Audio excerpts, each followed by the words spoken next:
নমস্কার, কলকাতা টিভি ডিজিটালে আপনাদেরকে স্বাগত। আমি অভিক আপনাদের সঙ্গে এই মুহূর্তে রয়েছি।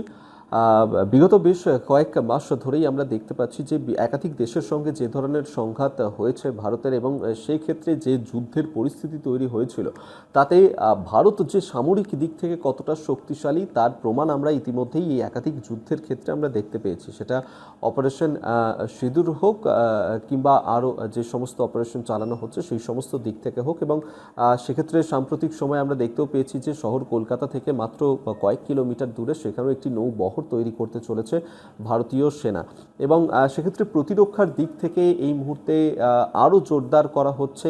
আর এবার বায়ুপথে অর্থাৎ যুদ্ধর জন্য আকাশপথে নিজেদেরকে আরও বেশি শক্তিশালী করলো ভারত, কারণ একাধিক যুদ্ধ বিমান ক্রয়ের ক্ষেত্রে অনুমোদন পাওয়া গিয়েছে। যেমনটা বলা হচ্ছে যে সাম্প্রতিক সিদ্ধান্তে দেশের সর্ববৃহৎ প্রতিরক্ষা ক্রয়ের অনুমোদন এটি, এবং যেখানে ফরাসি প্রযুক্তির 114টি রাফাল যুদ্ধ বিমান, ফরাসি প্রযুক্তিতে তৈরি যুদ্ধ বিমানগুলো, আর সেই ফরাসি প্রযুক্তিতে তৈরি 114টা রাফাল যুদ্ধ বিমান, সেইগুলো ক্রয়েরই অনুমোদন পাওয়া গিয়েছে। তবে আপনাদেরকে জানাবো যে এর বিশেষত্বগুলো ঠিক কোন জায়গাতে রয়েছে। রাফাল হচ্ছে একটি বহুমুখী জেনারেশনের অত্যাধুনিক যুদ্ধ বিমান যা ফ্রান্সের দাসো অ্যাভিয়েশন তৈরি করেছে, এবং এটি হচ্ছে যে 2020 সালে ভারত প্রথম ধাপে ফ্রান্স থেকে 36টা রাফেল সংগ্রহ করেছিল, আমরা দেখেছিলাম, এবং তার পরবর্তী যে সময় সেগুলোর মধ্যে হচ্ছে যে আরও নতুন সিদ্ধান্ত অনুযায়ী 114টা রাফাল যুদ্ধ বিমান এই মুহূর্তে ক্রয়ের অনুমোদন হয়েছে ভারতের জন্য।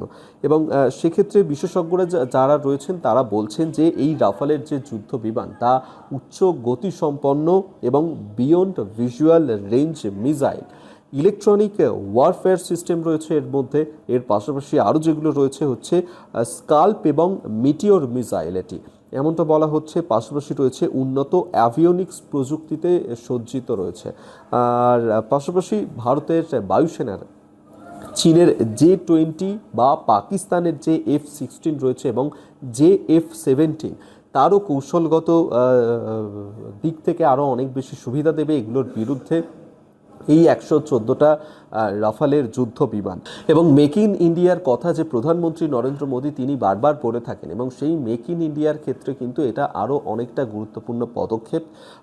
কারণ যেটা বলা হচ্ছে যে রাজনৈতিক পরিস্থিতি এই মুহূর্তে তৈরি হয়েছে ভারতের আশেপাশে, সেই দিক থেকে যদি বিচার করা যায় তাহলে বলা হচ্ছে যে সামরিক আধুনিকীকরণ হচ্ছে এইটা, এবং কৌশলগত দিক থেকে ভারতের যে সামরিক ব্যবস্থা তাদেরকে আরও অনেক বেশি শক্তিশালী, দৃঢ়, মজবুত করে তোলার জন্যই এই পদক্ষেপ নেওয়া হচ্ছে।